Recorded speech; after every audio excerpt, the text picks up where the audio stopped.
Hello बच्चों, welcome back to DP sir classes. आज की क्लास में हम आपको बीसीए का पार्ट 2 करवाने वाले हैं, जिसमें हम आपको प्रीवियस ईयर का क्वेश्चन पेपर करवा रहे थे। ठीक है, देखिए हमने फर्स्ट वीडियो में आपको 5 तक क्वेश्चन करवा दिए हैं। अगर किसी ने फर्स्ट वीडियो नहीं देखी तो आप पहले फर्स्ट वीडियो देख सकते हो, उसका लिंक हमारे डिस्क्रिप्शन में आपको मिल जाएगा। ठीक है, आज की क्लास में हम करेंगे आपका सेक्शन नंबर बी, जिसके अंदर आपके पास 3 क्वेश्चन हैं। तो 3 क्वेश्चन आज के क्लास में हम करेंगे। ठीक है ना, छोटी छोटी वीडियो बनाएंगे ताकि बच्चों को समझने में आसानी रहे। ये स्टार्ट करते हैं क्वेश्चन नंबर 6 को।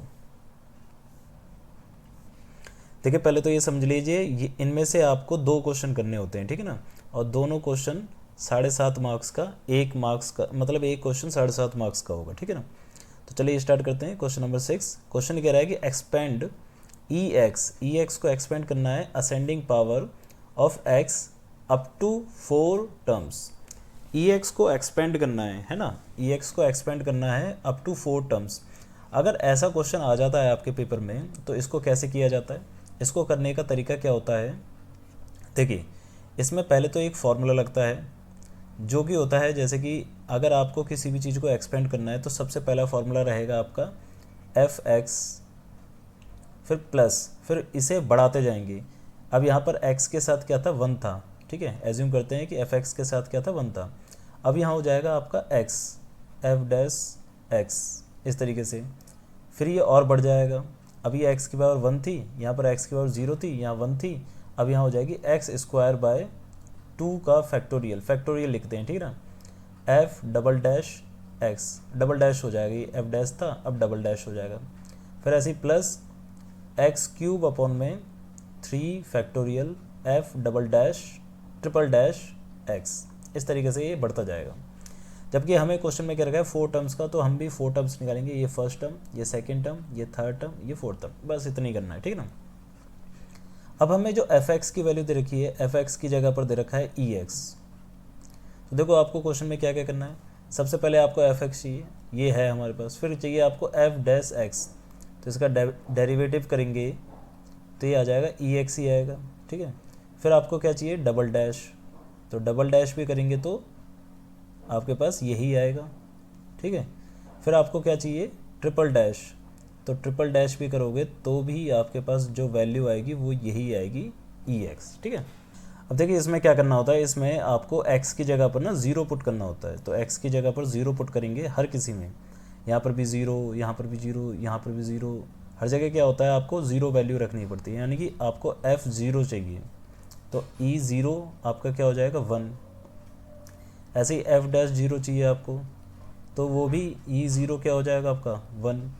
ऐसी सारी वैल्यू आपकी क्या हो जाएंगी, e0 के बराबर, e की पावर 0, और किसी भी पावर 0 होती है वो 1 ही रहता है। ठीक है ना, तो इस तरीके से आपके पास इसकी वैल्यू यहाँ पर आ जाएगी। अब क्या करना है आपको, अब इस फॉर्मूले को अप्लाई, इस फॉर्मूले में ये सारी वैल्यू अप्लाई कर देनी है। ठीक है ना, तो ये एफ एक्स इक्वल टू में F x plus x F dash x plus x square by 2 का factorial F dash double dash x plus x cube by 3 का फैक्टोरियल और एफ ट्रिपल डैश एक्स। अब क्या करना है कि x की जगह पर 0 रख देना है, तो f0 चाहिए आपके पास, प्लस x f डैश 0 चाहिए आपको। ठीक है, प्लस एक्स स्क्वायर बाय 2 का फैक्टोरियल और f डबल डैश 0 चाहिए आपको, प्लस एक्स क्यूब अपॉन में 3 का फैक्टोरियल f ट्रिपल डैश 0 चाहिए आपको। ठीक है ना, अब देखिए f0 क्या होता है, f0 का मतलब है एफ एक्स की जगह पर, एफ एक्स की जगह पर, एफ एक्स की जगह पर x की जगह पर 0 रखोगे तो यहाँ 0 हो जाएगा। तो e0 क्या होता है आपके पास, वो भी 1 होता है। ठीक है ना, तो यहाँ पर आपको क्या चाहिए, e0। ठीक है, फंक्शन था e और उसमें x की जगह क्या रख दिया हमने, 0, प्लस ऐसे ही यहाँ पर f डैश 0, f डैश क्या था आपके पास, ex, उसकी जगह x की जगह पर क्या चाहिए, 0, प्लस एक्स स्क्वायर बाय 2 का फैक्टोरियल। अब यहाँ पर भी क्या चाहिए, e की पावर 0, क्योंकि डबल डैश भी क्या था आपका, ई एक्स था, प्लस एक्स क्यूब बाय 3 का फैक्टोरियल और ई की पावर 0, क्योंकि यहाँ पर ट्रिपल डैश भी क्या था, 0 था, ई एक्स था। अब e की पावर 0 होता है आपका 1 प्लस e की पावर 0, यहाँ पर भी 1 हो जाएगा तो ये x बचेगा। यहाँ पर एक्स स्क्वायर और 2 का फैक्टोरियल होता है 2 और e की पावर 0 1 हो जाएगा, ठीक है ना। प्लस एक्स क्यूब बाय 3 का फैक्टोरियल होता है 3 इंटू 2 इंटू 1 और e की पावर 0 क्या हो जाएगा आपका 1। अब इसे सॉल्व कर देंगे तो ये हो जाएगा 1 प्लस एक्स स्क्वायर बाय 2, 1 से मल्टीप्लाई करा तो वो वही रहेगा, प्लस एक्स क्यूब बाय 6। इस तरीके से ये वैल्यू आपकी आ जाएगी 4 टर्म्स तक की, ठीक है ना। अब देखिए क्वेश्चन नंबर 7 क्या कह रहा है कि if A equal to this, अगर ए मैट्रिक्स आपका 2 3 5 -2 है तो then show that A inverse equal to में 1/19 ए, इसके बराबर आपको शो करना है। बहुत ही सिंपल सा कंसेप्ट है, आपको बस ए इनवर्स की वैल्यू निकालनी है। तो ए इनवर्स का फॉर्मूला क्या होता है आपके पास, ए इनवर्स का फॉर्मूला होता है 1/डिटरमिनेंट इंटू एडजॉइंट ए, ठीक है। अब डिटरमिनेंट कैसे निकलता है, डिटरमिनेंट निकालते हैं पहले। तो डिटरमिनेंट की जो वैल्यू होती है अगर आपको निकालनी होती है तो इसमें क्या करना होता है कि इसको इससे मल्टीप्लाई करना होता है। तो 2 को आप मल्टीप्लाई करोगे -2 से, बीच में आता है माइनस, और फिर इसको इससे मल्टीप्लाई करना होता है। तो 3 को मल्टीप्लाई करोगे आप 5 से, तो ये आ जाएगा आपके पास -4 और -15। तो ये वैल्यू आ गई आपके पास -19। तो इसकी वैल्यू ना 0 नहीं आनी चाहिए बस, है ना, 0 नहीं आनी चाहिए। अगर 0 आ गई तो इसको सॉल्व भी नहीं कर सकते हम, फिर नॉट डिफाइन आ जाएगा, ठीक है ना। तो यहाँ पर आ गया 19। अब आपको क्या निकालना है, एडजॉइंट ए। तो एडजॉइंट ए क्या होता है भाई, एडजॉइंट ए का मतलब होता है कोफैक्टर्स का ट्रांसपोज। कोफैक्टर्स निकालने पड़ेंगे पहले आपको, ठीक है ना। कोफैक्टर्स क्या, C11। C11 का मतलब क्या होता है, जैसे कि आपके पास ये मैट्रिक्स है A इक्वल टू में 2 3 5 -2। नॉर्मली याद रखना है कि 2 इंटू 2 का मैट्रिक्स होता है तो C11 यानी कि इसका जो कोफैक्टर है पहले वाले का कोफैक्टर दूसरा वाला हो जाएगा, ठीक है ना।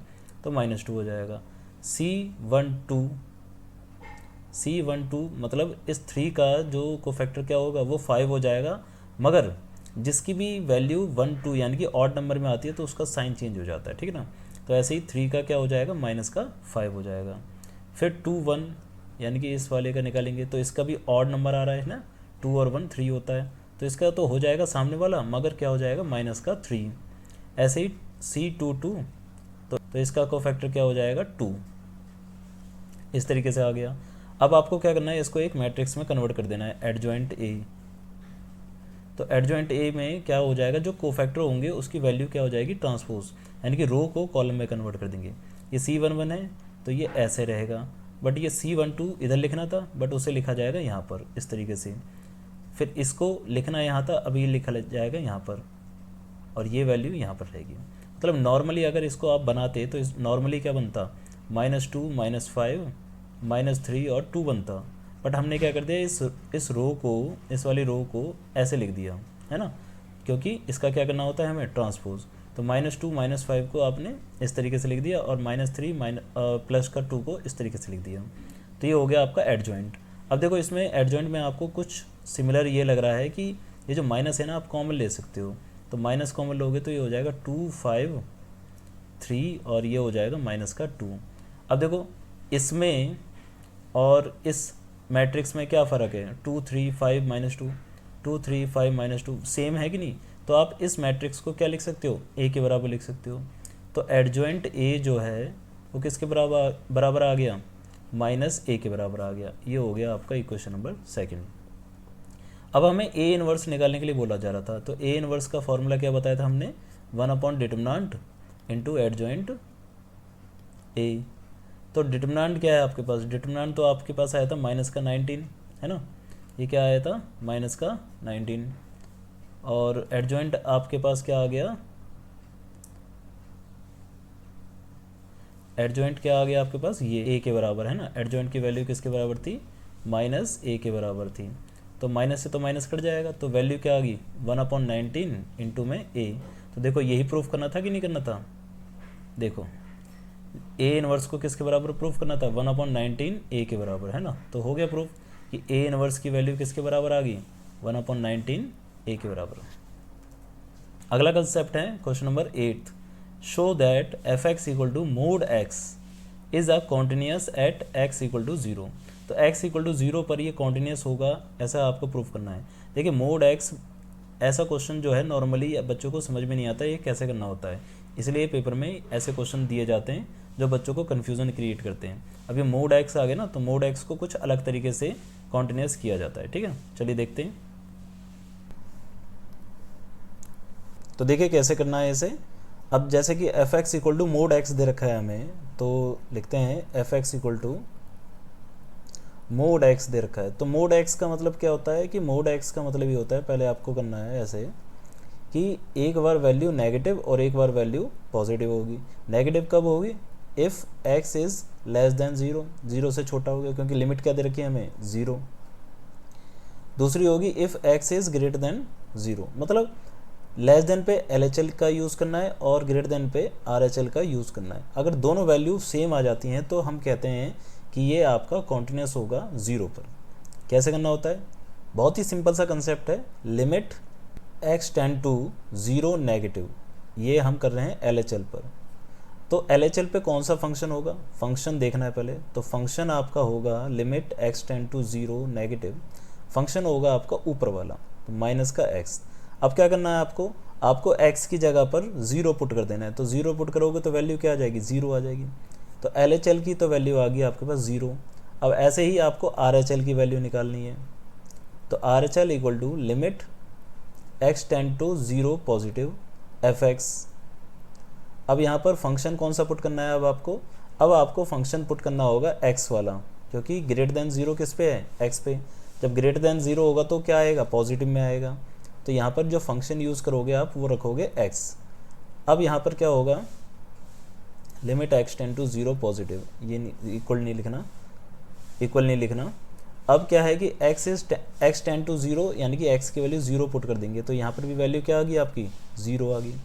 तो देखिए इसमें करना क्या होता है कि अगर LHL और RHL की वैल्यू 0 आ जाती है किसी एक पर्टिकुलर पॉइंट पर, तो उस फंक्शन को हम क्या कहते हैं? कॉन्टिन्यूस फंक्शन कहते हैं। तो इसमें लिख देंगे LHL इक्वल टू में RHL at x equal to 0, then fx equal to mod x is continuous at x equal to 0। ठीक है ना, बहुत ही सिंपल सा कंसेप्ट है। 7.5 नंबर इसमें आपके बिल्कुल बच्चों की तरह मिल रहे हैं आपको, है ना, कि भाई ये छोटा सा सिंपल सा क्वेश्चन करके दिखाइए और 7.5 नंबर ले जाइए। तो देखिए क्या है क्वेश्चन में कुछ नहीं है बिल्कुल, है ना। ये तीनों क्वेश्चन करवाए हमने, बस पहले के 2 क्वेश्चन थोड़ा सा आपके लेंथी थे, पर थर्ड क्वेश्चन तो आपका बहुत ईजी है, इसमें कुछ नहीं करना था, ठीक है ना। तो इन क्वेश्चनों को समझिए आप, और फिर मिलते हैं हम अगली वीडियो में, अगले पार्ट में। उसमें हम करवाएंगे सेक्शन C, ठीक है ना। इसमें आपके लॉन्ग टाइप क्वेश्चन होते हैं और 3 क्वेश्चन करने होते हैं, और कितने मार्क्स के होते हैं आपके? 15 मार्क्स के होते हैं, ठीक है ना। अगर आपने सेक्शन C को सही से कर लिया ना, तो पास तो आप ऐसे ही हो जाओगे, है ना। बट पास नहीं करना आपको अच्छे मार्क्स लाने हैं, तो 45 नंबर तो यहाँ से मिल जाएंगे और बाकी आप इनसे ले सकते हो, ठीक है। तो मिलते हैं फिर अगली क्लास में अगली वीडियो के साथ। जब तक आप इस वीडियो को देखिए और लाइक करिए, कमेंट करिए, और अगर अपने फ्रेंड सर्कल में आप शेयर कर सकते हो तो आप इसको शेयर भी करिए। तो मिलते हैं अगली वीडियो में, जब तक आप इस वीडियो को सही से देखिए।